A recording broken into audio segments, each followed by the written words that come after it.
హుటాహుటిన మా deputy CM బట్టి విక్రమార్క గారిని, శ్రీధర్ బాబు గారిని, ముఖ్యమైన నాయకులందరినీ డి శ్రీనివాస్ గారి ఇంటికి వెళ్ళి వారి పార్థివ దేహం మీద కాంగ్రెస్ పార్టీ జెండా కప్పి కాంగ్రెస్ పార్టీ తరఫున వారి యొక్క చివరి కోరికను నెరవేర్చే బాధ్యతను మా మంత్రివర్గ సహచరులకు ఇవ్వడం జరిగింది. ఈరోజు కూడా డి శ్రీనివాస్ గారికి, వారి కుటుంబానికి, వాళ్ళ పిల్లలతో నాకున్న సన్నిహితం, అదేవిధంగా డి శ్రీనివాస్ గారి మీద ఉన్న గౌరవం, వారు కాంగ్రెస్ పార్టీకి చేసిన ఎనలేని సేవలన్నిటిని దృష్టిలో పెట్టుకొని ఈరోజు ఇక్కడికి వచ్చి వారికి నివాళులు అర్పించడం జరిగింది. డి శ్రీనివాస్ కుటుంబం కాంగ్రెస్ కుటుంబం. ఈ కుటుంబానికి ఎప్పుడు కాంగ్రెస్ పార్టీ అండగా నిలబడుతుంది.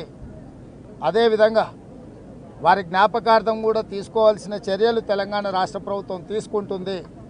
ఈ కార్యక్రమాలు పూర్తి అయిన తర్వాత వాళ్ళ కుటుంబ సభ్యులతో చర్చించి ఏం చేస్తే బాగుంటుందో తప్పకుండా ఆ కార్యాచరణ చేపడతాం.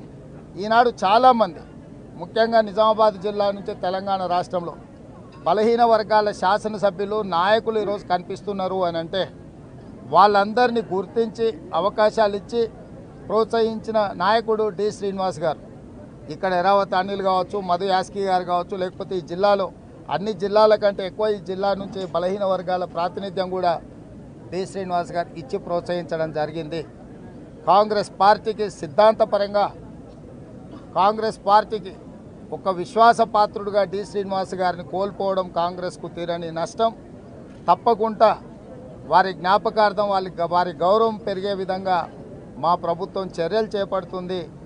వారి కుటుంబానికి అండగా నిలబడమే కాకుండా కాంగ్రెస్ పార్టీ పక్షాన శ్రీమతి సోనియా గాంధీ, శ్రీ రాహుల్ గాంధీ గారు ప్రత్యేకంగా వారి కుటుంబానికి తన యొక్క నివాళులు చెప్పమని రాహుల్ గాంధీ గారు నాకు చెప్పిండ్రు. ఢిల్లీలో పార్లమెంటు ఇతర అంశాల ఒత్తిడిలో ఉండి వాళ్ళు రాలేకపోయినరు. శ్రీమతి సోనియా గాంధీ గారు ప్రత్యేకంగా సందేశాన్ని పంపిస్తామన్నారు. రాహుల్ గాంధీ గారు కూడా నాకు ప్రత్యేకంగా వారి కుటుంబానికి తెలియజేయమని చెప్పిండు. మీడియా మిత్రుల ద్వారా డి శ్రీనివాస్ గారి అభిమానులకు శ్రీమతి సోనియా గాంధీ, శ్రీ రాహుల్ గాంధీ గారి యొక్క నివాళులు కూడా తెలియజేస్తున్నాము. వారి కుటుంబానికి ఎప్పటికీ కాంగ్రెస్ పార్టీ అండగా నిలబడుతుందని ఈ సందర్భంగా తెలియజేస్తున్నా. ఇట్లాంటి విషయాలు